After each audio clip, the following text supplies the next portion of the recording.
নমস্কার বন্ধুরা, তনুশ্রী রান্নাঘরে আপনাদের সকলকে স্বাগত জানাই। আশা করছি আপনারা সকলে ভালো আছেন, সুস্থ আছেন। আমি তনুশ্রী, আপনারা দেখছেন তনুশ্রী রান্নাঘর। তো আজকে আমি আপনাদের সাথে শেয়ার করব এই গরমে জীবন ঠান্ডা করা একটা আইসক্রিমের রেসিপি। সেটা হচ্ছে বাটি আইসক্রিম। এই বাটি আইসক্রিম আপনারা বাড়িতে মাত্র 1 কাপ দুধ থাকলে কিন্তু খুব সহজেই বানিয়ে নিতে পারবেন। আর বাড়িতে থাকা অল্প উপকরণ দিয়ে একদম ঝটপট তৈরি হয়ে যায় এই আইসক্রিমটি। আর খেতে কিন্তু ভীষণই ভালো হয়। বাচ্চা থেকে বড় সকলেই কিন্তু ভীষণই পছন্দ করবে খেতে এই আইসক্রিমটি। আর এই আইসক্রিম এখন তো সকলেই ভালোবাসে, যে কোনো অনুষ্ঠান বাড়িতেই বলুন বা আমরা কিনে খাই, বাটি আইসক্রিম কিন্তু আমাদের সবসময় প্রিয়। তাহলে চলুন ঝটপট শুরু করে দিই আজকের রেসিপিটি। প্রথম থেকে শেষ পর্যন্ত ভিডিওটি দেখার অনুরোধ রইল আপনাদের কাছে। তাহলে চলুন ঝটপট শুরু করি। বন্ধুরা, প্রথমেই দেখুন বাটি আইসক্রিম বানানোর জন্য আমি গ্যাসে একটা কড়া বসিয়ে দিয়েছি। এবার কড়ার মধ্যে আমি দুধটা দিয়ে দেব। দুধটাকে দিয়ে জাল করতে হবে। তো আমি দুধটা দিয়ে দিলাম। আপনারা যে পরিমাণে বানাতে চাইছেন সেই অনুযায়ী কিন্তু দুধটা নিয়ে নেবেন, মানে ক কাপ আপনারা বানাবেন আইসক্রিম সেই অনুযায়ী দুধটা দিয়ে দেবেন। তো এবার দুধটাকে আমি ভালো করে জাল দিয়ে নেব। দুধটা ভালোভাবে গরম হয়ে গেছে। আমি এখানে একটা বাটি নিয়েছি। এবার এখান থেকে আমি 1 হাতা দুধ এখান থেকে আমি তুলে নেব। এবার এই দুধটাতে আমি একটু পাউডার দুধ মেশাবো। এখানে দেখুন আমি 2 চামচ গুঁড়ো দুধ দিয়ে দিচ্ছি। আপনারা চাইলে এখান থেকে বেশি পরিমাণেও দিতে পারেন। মানে গুঁড়ো দুধটা দিলে কি হবে, খেতে কিন্তু ভীষণই ভালো লাগবে আর দুধটা কিন্তু অনেকটাই ঠিক হয়ে যাবে। তো ভালো করে আমি দুধটা মিশিয়ে নিচ্ছি। দুধটা ভালোভাবে মেশানো হয়ে গেছে। এবার যেটা করব সেটা হচ্ছে এতে 2 চামচ ময়দা দিয়ে দেবো। যেহেতু আমি এই আইসক্রিমটা বানানোর জন্য কোনো ক্রিম ইউজ করছি না, তো সেই জন্য এইভাবে কিন্তু একটু গুঁড়ো দুধ আর ময়দা মিশিয়ে নিলে কিন্তু ক্রিমের কাজটা করবে। আর খরচটাও কিন্তু অনেকটা বেঁচে যাবে। মানে কম খরচে আপনারা আইসক্রিমটা ইজিভাবে তৈরি করে ফেলতে পারবেন বাড়িতেই, যখনই মন চাইবে। যেহেতু ক্রিম সবসময় আমাদের কাছে অ্যাভেলেবেল থাকে না, তো এইভাবে আপনারা খুব সহজেই আইসক্রিমটা বানিয়ে নিতে পারবেন। তো ময়দাটা দিয়ে আমি ভালো করে মিশিয়ে নিচ্ছি দুধের সাথে। তাহলে গুঁড়ো দুধ আর ময়দাটা আমি ভালো করে মিশিয়ে নিলাম। দুধটা দেখুন বন্ধুরা অনেকটাই ফুটে কিন্তু গাঢ় হয়ে এসেছে। দুধের মধ্যে যে জলীয় ভাবটা ছিল সেই জলীয় ভাবটা কিন্তু অনেকটাই কমে গিয়ে দুধটা গাঢ় হয়ে গেছে। তো এবার এর মধ্যে আমি চিনি অ্যাড করে দেবো। এখানে 3 টেবিল চামচ আমি চিনি নিয়েছি। তো চিনিটা দিয়ে দিচ্ছি। মিষ্টিটা আপনারা আপনাদের পছন্দ অনুযায়ী দিয়ে দেবেন। যেরকম পছন্দ করেন মিষ্টি সেই অনুযায়ী কিন্তু মিষ্টিটা দিয়ে দেবেন। তো আবারও কিন্তু আমি চিনিটা দেবার পর দুধটা কিন্তু অনেকটাই আবার পাতলা হয়ে যাবে। তো আবারও আমি ভালো করে এটাকে জাল করে নেব। আর মাঝে মাঝেই কিন্তু হাতা দিয়ে এইভাবে নেড়ে দিতে হবে, নাহলে কিন্তু তলায় লেগে যাবে দুধটা। তো এইভাবে আমি সমানে নেড়ে যাব আর ভালো করে দুধটাকে একদম ফুটিয়ে একটু ঘন করে নেব। এবার আমি যে গুঁড়ো দুধের মিশ্রণটা রেডি করে রেখেছিলাম সেটা এবার দিয়ে দেবো।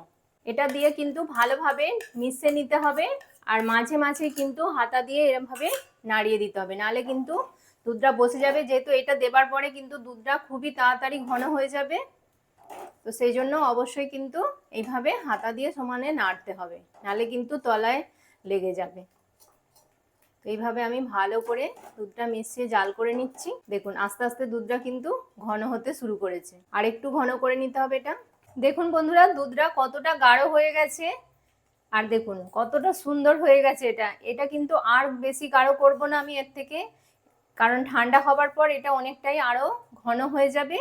তো আশা করছি দেখে আপনারা বুঝতে পারছেন যে কীরকম ঘনত্ব এটাকে রাখতে হবে। এবার আমি গ্যাসটা বন্ধ করে দিচ্ছি। এবার ভালো করে আমি এই মিশ্রণটা ঠান্ডা করে তারপর আমি ফিরে আসি। দেখুন দুধের মিশ্রণটা কিন্তু একদম ভালোভাবে ঠান্ডা হয়ে গেছে।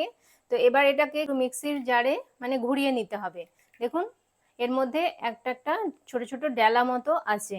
তো এগুলোকে একদম ভালোভাবে পুরো মসৃণ করে একটা পেস্ট বানিয়ে নিতে হবে, যাতে এর মধ্যে কোনো দলা ভাব না থাকে। তো তার জন্য আমি একটা মিক্সির জার নিয়ে নেব। এবার মিক্সির জারের মধ্যে আমি এটা দিয়ে দিচ্ছি। সবটা দিয়ে দেব। দিয়ে এবার ভালোভাবে এটাকে একটু মিক্সিতে একবার ঘুরিয়ে নিলেই কিন্তু এটা খুব সুন্দরভাবে একদম মসৃণ একটা পেস্ট তৈরি হয়ে যাবে। আমি আইসক্রিমটা ভ্যানিলা ফ্লেভারে বানাবো, সেই জন্য আমি জাস্ট কয়েক ড্রপ ভ্যানিলা এখানে আমি দিয়ে দিচ্ছি। আপনারা যদি এটা পছন্দ না করেন, শুধু সাদা বানাতে চান, তাহলে কিন্তু ভ্যানিলা এসেন্সটা দেবেন না, এটা স্কিপ করে দেবেন। তো আমি কয়েক ফোঁটা দিয়ে দিলাম, এতে কিন্তু ফ্লেভারটা খুব সুন্দর আসবে। দেখুন বন্ধুরা মিক্সিতে ঘোরানোর পর আমি দুধের মিশ্রণটা কিন্তু দুটো বাটির মধ্যে ঢেলে নিয়েছি। দুটো বাটিতে এই কারণে নিয়েছি, আমি একটা পিঙ্ক কালারের তৈরি করব। তো দেখবেন দোকান থেকে যখন আমরা আইসক্রিমগুলো কিনে খাই, খুব সুন্দর কিন্তু ডিজাইন করা থাকে, কালার দেওয়া। তো সেগুলো কিন্তু বেশি অ্যাট্রাকটিভ করে, মানে বাচ্চাদেরকে বিশেষ করে।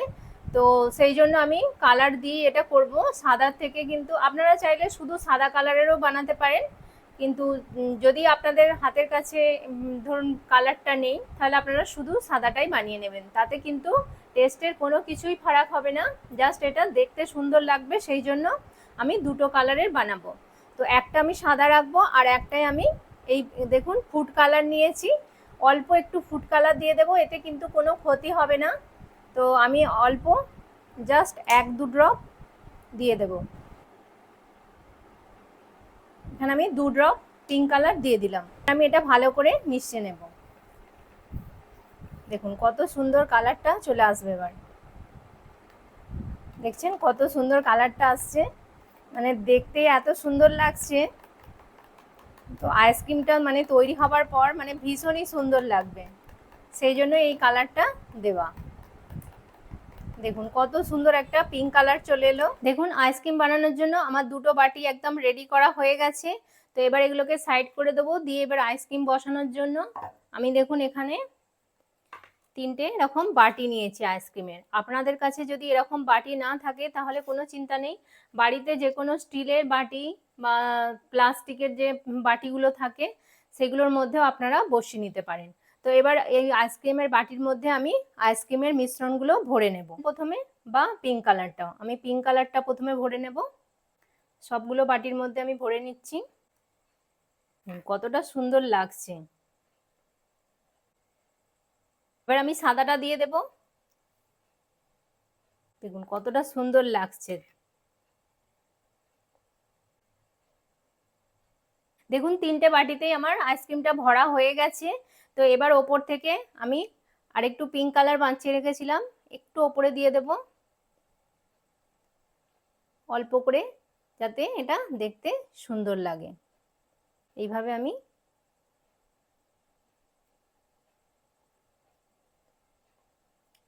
দেখুন কতটা সুন্দর লাগছে দেখতে, একদম মনে হবে যেন দোকান থেকে যেমন আমরা কিনে নিয়ে আসি, ঠিক কিন্তু হুবহু সেরকমই দেখতে লাগছে। তো এবার আইসক্রিমটা আমি ডিপ ফ্রিজে মানে 6 থেকে 7 ঘন্টা রেখে দেবো, ভালোভাবে কিন্তু এটা একদম জমে যাবে। তো যখন আমি ফ্রিজে রাখবো এটার ওপরে কিন্তু একটা কিছু ঢাকা দিয়ে দিতে হবে, যাতে ওপরে বরফটা না জমতে পারে। সেজন্য আমি একটা প্লেট ঢাকা দিয়ে দেবো এর ওপরে, দিয়ে আমি ডিপ ফ্রিজে এটা জমানোর জন্য রেখে দেবো। তাহলে ভালোভাবে আইসক্রিমটা জমিয়ে আমি তারপর ফিরে আসছি। দেখুন বন্ধুরা 6-7 ঘন্টা পর আমি ফিরে এসেছি, আইসক্রিমটা ভালোভাবে কিন্তু একদম জমে গেছে। তো দেখুন আমি এবার আপনাদেরকে দেখাচ্ছি যে আইসক্রিমটা কতটা সুন্দর জমেছে। দেখুন আমি কিন্তু এরকম ভাবে উল্টাচ্ছি, কিন্তু খুবই সুন্দরভাবে একদম জমে গেছে আইসক্রিমটা। প্রত্যেকটা আইসক্রিম দেখুন কত সুন্দরভাবে জমেছে, আর দেখতে কত সুন্দর হয়েছে। দেখেই কিন্তু একদম বাচ্চা থেকে বড় সকলেরই কিন্তু মানে খেতে ইচ্ছা করবে, এতটাই সুন্দর। দেখেই পুরো একদম মানে হামলে পড়ার মতো অবস্থা হবে, এতটাই সুন্দর হয়েছে। আর বাচ্চারা তো এরকম রং বেরঙের মানে আইসক্রিম খেতে ভীষণই পছন্দ করবে। দেখুন কতটা সুন্দর হয়েছে, প্রত্যেকটা আইসক্রিম একদম পারফেক্ট ভাবে খুব সুন্দরভাবে জমেছে। তো আশা করব যে আপনাদেরও ভালো লাগলো এই আইসক্রিমের রেসিপিটি। আমি আপনাদেরকে তুলে দেখাচ্ছি যে আইসক্রিমটা কতটা সুন্দর হয়েছে। বন্ধুরা আমি তুলে আপনাদেরকে দেখাচ্ছি, একটা চামচ দিয়ে কেটে আপনাদেরকে দেখাচ্ছি যেটা কতটা সুন্দর জমেছে। দেখুন কতটা সুন্দর আইসক্রিমটা জমেছে, দেখুন একবার পুরো দোকানের মতো, কেউ কিন্তু বলে না দিলে বুঝতেই পারা যাবে না যে এটা বাড়িতে তৈরি। একদম পারফেক্ট, খুব সুন্দরভাবে কিন্তু আইসক্রিমটা দেখুন জমেছে, কতটা সুন্দর লাগছে। যেমন কালারটাও এসছে তেমনই কিন্তু খুব সুন্দরভাবে আইসক্রিমটা জমেছে, আর খেতে কিন্তু দুর্দান্ত। এইভাবে একবার বানিয়ে দেখবেন, মানে যখনই মন চাইবে এইভাবে কম খরচে আপনারা খুব মানে তাড়াতাড়ি যখনই মন চাইবে তখনই কিন্তু বানিয়ে নিতে পারবেন। আর বাচ্চারা তো এখন সবসময় গরমকালে বায়না করে আইসক্রিম খাওয়ার জন্য। তো এইভাবে মানে ঘরে থাকা উপকরণ দিয়ে আপনারা চটজলদি যখনই মন চাইবে তখনই কিন্তু বানিয়ে নিতে পারবেন। আর খরচও কিন্তু একদমই কম, দোকানের থেকে অনেকটাই কম পড়বে এইভাবে বানালে। আর বাড়িতে যে উপকরণগুলো আমাদের কাছে সবসময় থাকে সেই উপকরণ দিয়েই আমরা ঝটপট এটা বানিয়ে নিতে পারবো। তাহলে আশা করব আজকের রেসিপিটি আপনাদের ভালো লাগলো। আর আমি একটু টেস্ট করে দেখব যে আইসক্রিমটা কেমন হয়েছে, খেয়ে আপনাদেরকে বলবো। বন্ধুরা, এবার আমি আইসক্রিমটা খেয়ে আপনাদেরকে বলছি।